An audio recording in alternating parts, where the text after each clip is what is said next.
President Tsai received an International Leadership Award as protesters gather outside the venue. Donald Trump indicted, the first former president to face criminal charges in U.S. history. Farmers protest water being diverted amid the ongoing drought in southern Taiwan. Plus, travel is booming, but not to Taiwan. The country is experiencing a tourism deficit.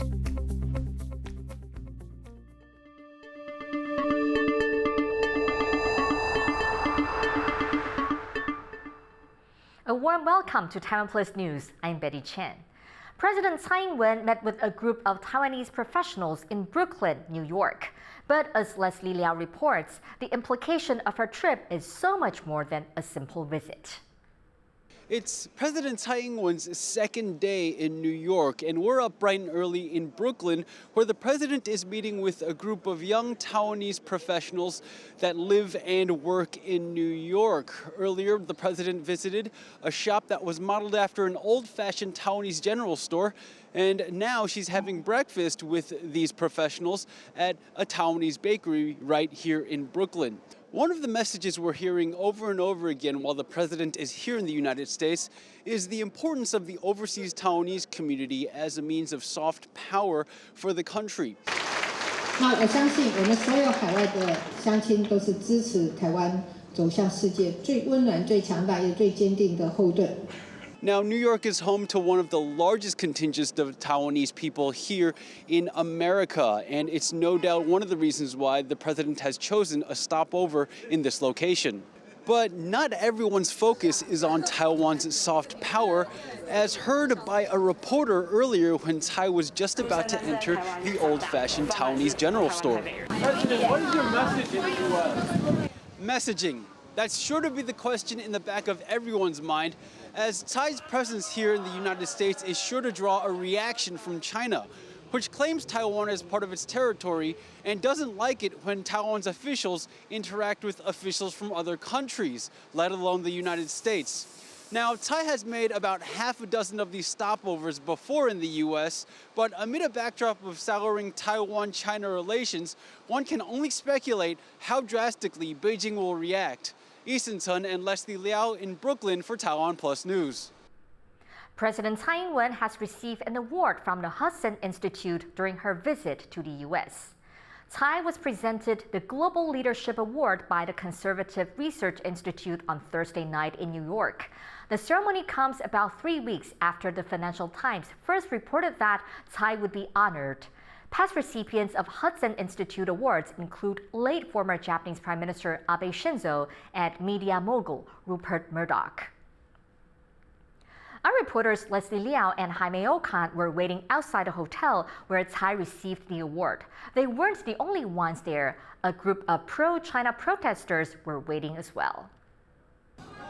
We're outside the Intercontinental New York Barclay Hotel, where it's rumored that President Tsai Ing-wen will receive a leadership award from the Hudson Institute. Now, Jaime and I have been in New York for the past few days, following Tsai's trip, her stopover in New York, and this is seen as the main event, the main reason for this stopover. Jaime, what have you seen? Covering the ground in her trip. Covering her ground and on the trip here in New York City. It seems that these protesters have been following her in every major stop. They say they are against Tsai Ing-wen and they say they are for peaceful unification, but they've known as much information as we have. Yeah, at every stop, the government in Taiwan has been very low profile about every event. I've been following Tsai Ing-wen's press pool, and sometimes they won't tell us anything until hours. I remember flying into New York. It wasn't 2 hours before the plane landed that we learned of her main event on the first day, which was the banquet with the overseas Taiwanese community. And yet, the overseas, these protesters have known where to be at every juncture, and they've met her in kind wherever she's meant to be, wherever she's staying. We didn't know where we were staying before we even landed. We just took the government at the word and got on the bus when they wanted us to. And being here, trying to expect Tsai Ing-wen's visit here, it seems that her motorcade kind of blew past and went through the back exit because we didn't see her come through the main entrance where the protesters were across the street as well. And that was just a little bit disappointing for us, but it was probably more disappointing for these protesters who probably wanted to make a big demonstration when Tsai Ing-wen came out and went into the Intercontinental. However, the low profile of the government so far and the nature of this event, it's no surprise that Tsai Ing-wen kind of went in through the back or through the underground. One of our fellow reporters came out and told us that the president had already went up, and that's how we knew that she made it. It looked like someone was getting arrested or someone was causing some scene. But what happens next is that this is Tsai's last day in New York. She's set to leave tomorrow, where she heads to Central America, first Guatemala and then Belize. So as of right now, this might be the last time we see each other before we see each other in California. That's right. Jaime's going to go to Los Angeles, where Tsai's going to make another stopover on her way back to Taiwan. That's going to be another 2 nights in the United States before going back to Taiwan, and it's rumored that she's going to meet U.S. Speaker Kevin McCarthy, which is going to bring with it a whole nother set of complications, not just protesters, but also geopolitical. So if you want the up-to-date latest information, TaiwanPlus will be offering latest tweets, breaking developments, raw footage, so please follow our Twitter page, look at our website, TaiwanPlus.com, and make sure to download the TaiwanPlus app for more stories from Taiwan and from New York City and around the world. Taiwan's former President Ma Ying-jeou has met with the head of Beijing's Taiwan Affairs Office, Song Tao. During a meeting on Thursday, Ma and Song reaffirmed support for the 1992 consensus. This refers to an unwritten agreement between Ma's Kuomintang Party and China. Under it, the two sides agreed that there's only one China, but it leaves room for disagreement about whether that means the Republic of China, Taiwan's official name, or the People's Republic of China. Taiwan's ruling Democratic Progressive Party has never acknowledged this agreement. This has contributed to tensions with China in recent years. 有了九二共识呢，两岸才能搁置争议共创双赢。很遗憾的是呢，这2年来，两岸因为政治纷扰与疫情的因素呢，两岸人民的敌意上升，让我们非常感到忧心。在坚持九二共识、反对台独的政治基础上，推动两岸关系和平发展。 Donald Trump has become the first former American president to face criminal charges after a U.S. grand jury voted to indict him. Louise Watt reports. A historic headline that observers are saying will lead to the most politically charged trial in American history. Donald Trump is making another run for the White House, but now with a unique label to his name. The first former US president to face criminal charges. The indictment comes after years of investigations into Trump's dealings. The specific charges have not yet been publicly revealed, but a probe has centered on payments made during the 2016 presidential election, which Trump won, to silence claims of a sexual encounter with Stormy Daniels, a porn star. Trump will be given the opportunity to appear in court. He's not going to be arrested. Now, he will be booked, which means he'll be fingerprinted, he'll have his mugshot taken, but he's certainly not going to be placed in handcuffs. Trump denies any wrongdoing and says he's the victim of a partisan witch hunt. In a statement, he said, "This is political persecution and election interference at the highest level in history."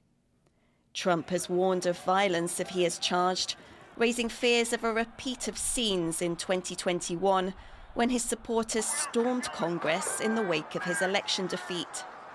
Trump's successor, President Joe Biden, hasn't commented.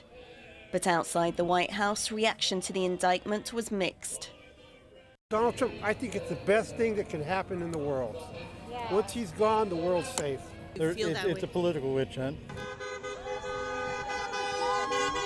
Supporters of the former president gathered outside his Palm Beach, Florida property to show they're standing by him.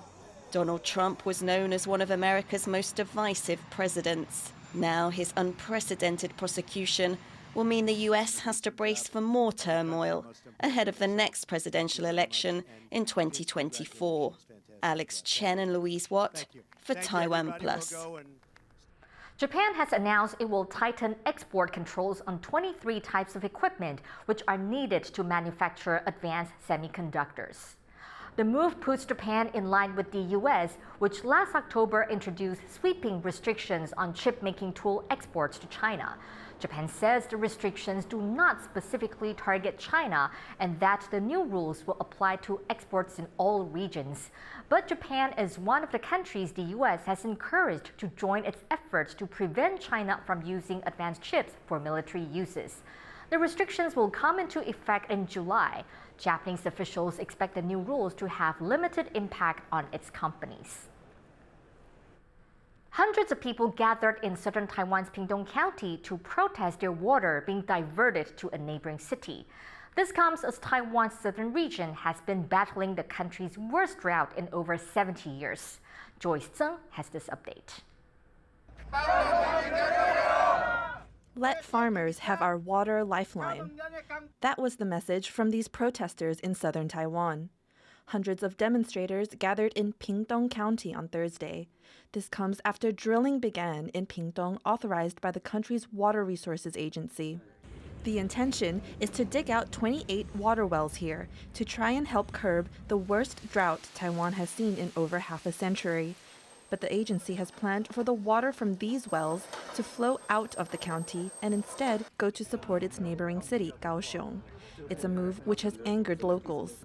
接洽南水局，现在先停工，做好地方的沟通，做好地方的说明之后，我们再视情况来动工复工。 Access to water here has been competitive in recent weeks as the region battles a severe water crisis. No typhoons have made it to the island in 3 consecutive years. It's a harsh abnormality as the country has long relied on this rainfall to store water. Numerous reservoirs around Taiwan remain significantly below normal water levels.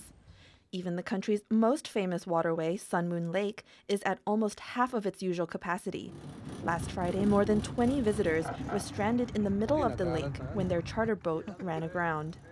Since early February, several southern cities have resorted to water rationing measures, including Kaohsiung. Supermarkets there have even set up specific zones for drought support, including buckets, jugs, and bottled water for storage. 按像这严重的话，你会多买几箱回家放，不然怕家里没有水喝。那我们这样子整个的销量的话，不论是桶装水或者是水桶，大概是平均成长到1到2成左右。 There has been some recent rainfall brought on by seasonal winds, but it's not been enough to ease the water shortage. On Tuesday, Kaohsiung saw about 5 minutes of rain, making little impact. Taiwan is expecting some showers in April as part of its monsoon season, but given the prolonged severity of the drought, it's likely to take more than that to bring back the May flowers. Damon Lin and Joyce Chen for TaiwanPlus. A large fire broke out at a recycling center in the southern city of Tainan on Thursday afternoon. Fire departments dispatched 36 vehicles and over 70 personnel to the plant in Tainan's Guanmiao district. They also recommended nearby residents close their windows and doors to avoid air pollution. Plumes of smoke from the fire could be seen up to 5 kilometers away. The blaze was extinguished by Thursday evening, but city officials warned that air quality may be affected in some of the surrounding areas. 3 artifacts from Taiwan's National Palace Museum that were badly damaged in accidents are now on display once more after undergoing intensive repairs. The restored pieces were found to have been broken between 2021 and 2022. Altogether, the 3 artifacts have an estimated value of around $6.2 million. They will feature now in an exhibit of the museum's restoration and conservation work, which opens Friday. News of the damage caused a political storm last year, with accusations the museum tried to cover up the breakages. The National Palace Museum houses around 700,000 artifacts, many shipped to Taiwan from China during the Chinese Civil War. Coming up, a bird crisis. Taiwan is asking the public to help the removal of African sacred ibises.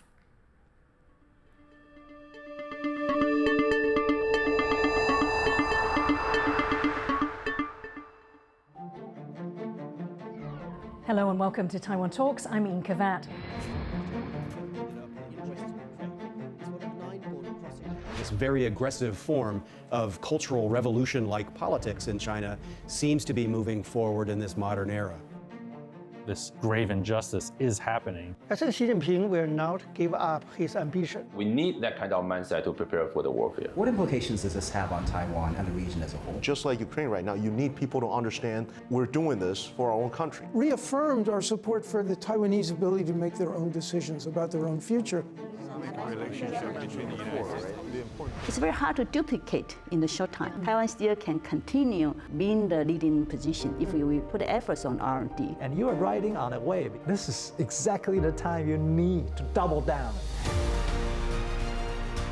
I did not realize I am actually running to be the first Asian woman in the state senate. Our next generation, they can see Asian American is as equal and have the same platform. Taiwan Talks provides a platform for the voices and perspectives that are shaping our country.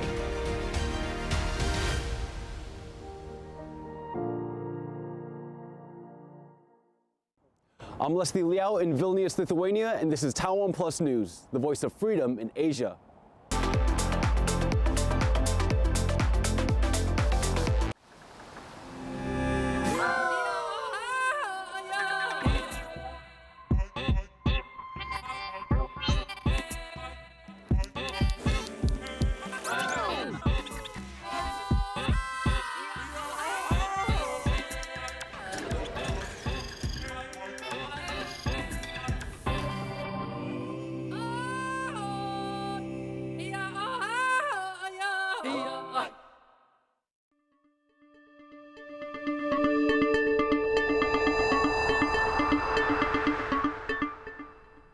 Welcome back. You're watching TaiwanPlus News.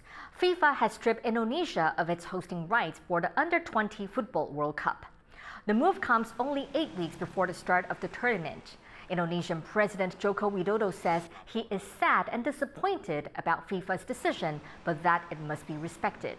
Indonesia losing its hosting rights also means its team will not play this year. FIFA made the decision after Israel's participation caused political outrage in Indonesia, and the governor of Bali refused to host the Israeli team. Indonesia is the world's most populous Muslim-majority nation.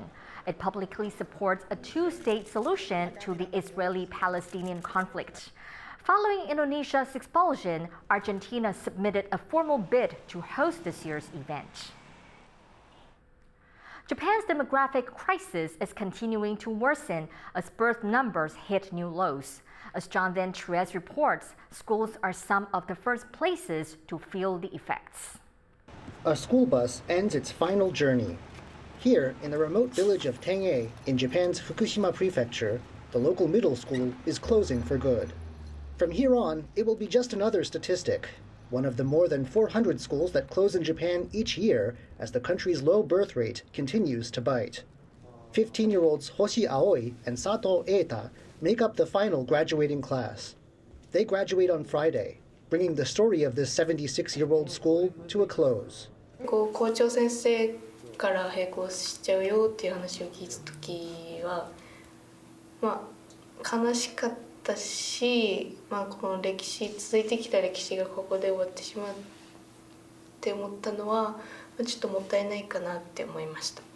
お姉ちゃんもこの学校で、自分もこの学校で、弟もこの学校に通ってなんかしたりとかするんだろうなと思ってたんですけど、なんかそれができないっていうか、そういうので、同じ学校になんか通えないんだっていうのがすごいショックが大きかったです。It didn't used to be this way, as photos of past graduating classes show. In the 1950s, around 10,000 people lived in this village, including plenty of children. ここら辺が本校で、生徒数が一番多かった時期で、だいたい全校生で160名程度いたということです。But these days, the population has halved, and less than 10% of the locals are under 18. 昨年度は本校は卒業生がいませんでした。Japan's birth rate has been among the world's lowest for years, but it shrunk even faster than predicted.